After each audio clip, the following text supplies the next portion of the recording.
Okay. Oh, they did it again. So, Blackmagic, you all know, you clicked on this video because I'm out of focus. Blackmagic Design did it again. They released a good camera for not a lot of money. Just kind of check-ins. I had to do a really quick setup just because I wanted to get this video out before it's not really trending.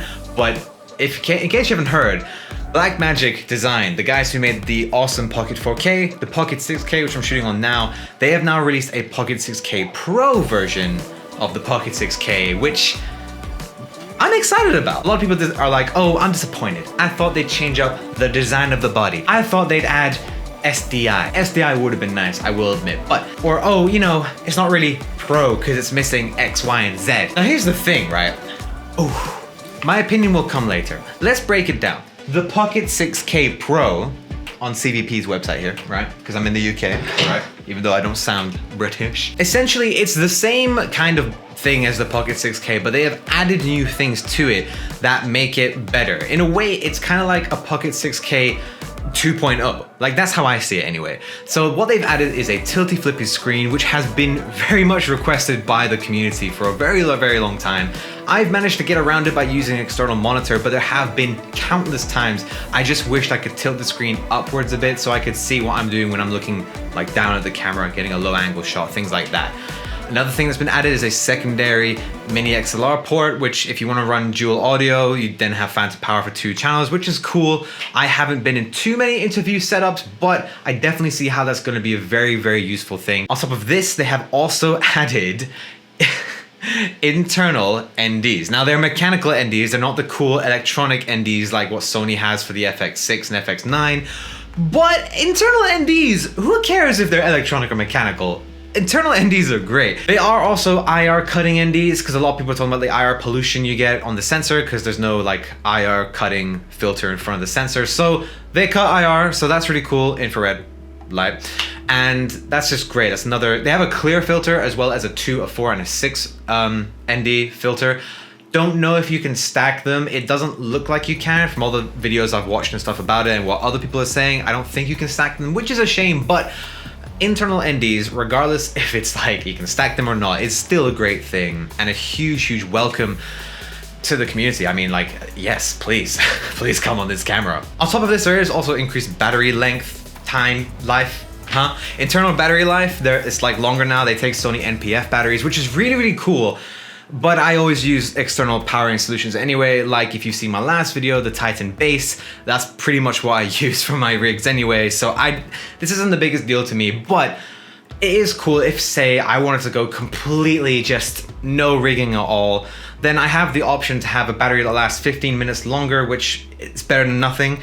But also that like double battery power grip thing that allows you to have 3 batteries inside, because you get the one that's in the body and then you get the 2 that are in the grip, because now it connects via gold like conducting material instead of it going into the battery slot and essentially only adding 1 more battery. You now add 2 batteries, which then, according to Blackmagic, gives you 3 hours of recording. That's really cool. I don't know, maybe if I want to go traveling, I just only want to take the camera with me and a lens. Not likely, but there will be situations where I could imagine having a camera that looks very much like a DSLR, but can shoot 4K, well, sorry, can shoot 6K RAW. You know, that's gonna come in handy, you know? But anyway, those are the main features. There's other little things, like they've also added a optional EVF, which is really cool. I personally don't I don't use EVFs. I don't even use it much on my A7S II. Even for taking photos, I use the screen more often than the EVF. But those are the main things. There's other things like they're upgrading to the new Generation 5 color for their cameras, for all the cameras, and other little things too.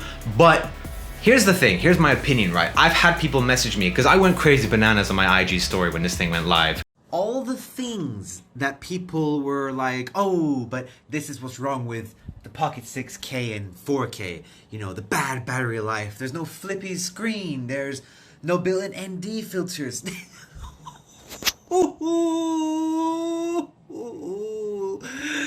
fixed all of it. 2005. Don't buy any other camera. You just don't. This one, you buy this one. Oh my god.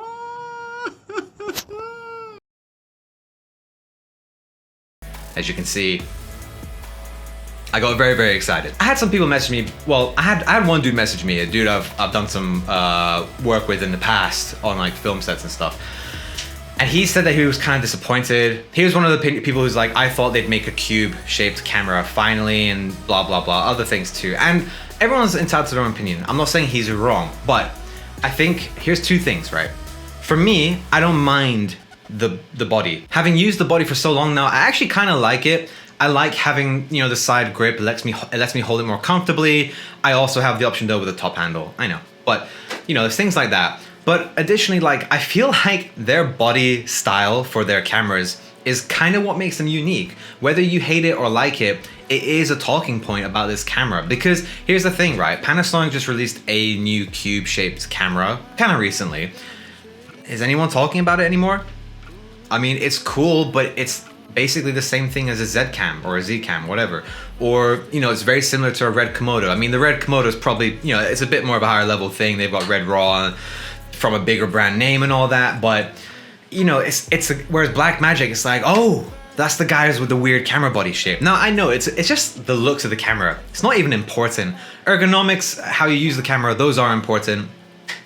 But to be honest, and I've said this before in a previous video, I prefer the body because it gives me a screen built in, and it's a big screen at that. And now with the Pocket 6K Pro, actually I forgot to say before, that screen is now 1500 nits, which is the same brightness as my Indy 7 monitor, which I will be doing a review on that soon as well. So that's bright, that's daylight bright. You can use that middle of the day and see what's going on. And now that it tilts as well, it's like, did I even need this monitor?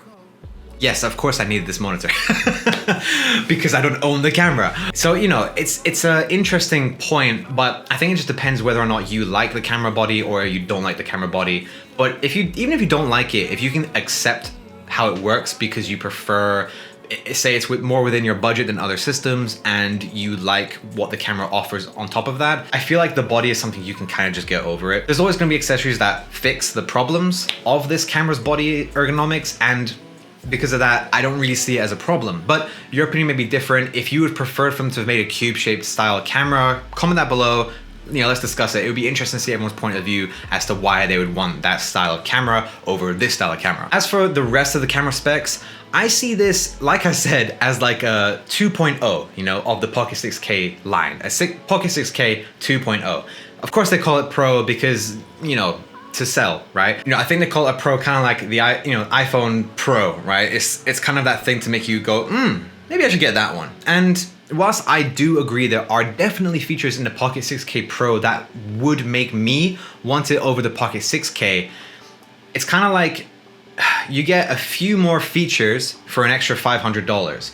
That's not really that bad in my opinion. So in the UK, it's actually only an additional £300 comparing it to the Pocket 6K for all these additional features. So for me, definitely worth it. Like, it is not a lot of money for a lot of value. The internal NDs alone, I believe, would be worth an extra $300 just because of the convenience of not having to carry a screw-on ND filter anymore, unless I'm in like a super bright outdoor location. But I do feel like for most scenarios, the internal NDs will do the job, and it just makes things a lot easier. On top of that, then you have to flip your screen, brighter screen. You can now record RAW, like B-RAW in 4K as well, so that's pretty cool. They've added that. I would probably just shoot everything in 6K to avoid the crop when you're shooting in 4K RAW. All the other things I've already mentioned, like, it just seems worth it. So as someone who doesn't actually own a Pocket 6K yet, because this is on loan from Blackmagic, I'm definitely intrigued. Like, I'm like, well, damn. And then here's the other part of the camp, right? The people who are maybe they have a Pocket 4K or they want a Pocket 6K and they're not sure, right? So for my situation, I'll break it down real quick. I've got a Pocket 4K. I love it. It is my favorite camera, even more so than I used to own a Scarlett W from Red. Yes, I know. I used to own that. I still like this camera more, not gonna lie, right? Really do. I use a Metabone speed booster to adapt all my EF glass from my previous cameras and all that to this camera so that, you know, I don't have to buy a ton of Micro Four Thirds lenses. However, I want to get into anamorphic lenses. Vazen makes micro four thirds anamorphic lenses, true anamorphic lenses. So it makes a lot of sense for me to keep my Pocket 4K so I can access those lenses because they're way more affordable than the Atlas Orion anamorphics, which yes, are affordable in the cinema world, but they're still like $8,000. So no, not that affordable. But at the same time, I'm still interested in EF glass. So there are these EF cinema zooms from DZO Films. Now, you may be thinking, right, well, you can just adapt them onto the speed booster you've got on your Pocket 4K, and unfortunately, no, you can't. Watching tons of reviews, because obviously I always do loads of research before I even consider buying any new piece of gear, and it turns out if you use the DZO Films Pictor zooms, either the 20 to 50 or 50 to 125, if you use it on a speed booster, it will scratch the glass. I'm assuming on both the speed booster and the lenses, which obviously you don't want to do because then you got ruined everything. So it means really I have to buy a Pocket 6K. But now with the release of the Pocket 6K Pro, it actually is just even more convenient because it's like, well, now I get even better features and more pro level features like the internal NDs and all that. And so buying that camera over the Pocket 6K makes a lot more sense for me because I'm already looking to get a Pocket 6K. So what I meant by like, are you in this camp is like, are you looking to upgrade from Pocket 4K or are you looking to even buy a Pocket cinema camera in the first place? Because then, yeah, I would actually seriously recommend just jump straight to the Pocket 6K Pro instead of considering the 4K or 6K unless you're in the same camp as me where you want to get micro four thirds anamorphic lenses.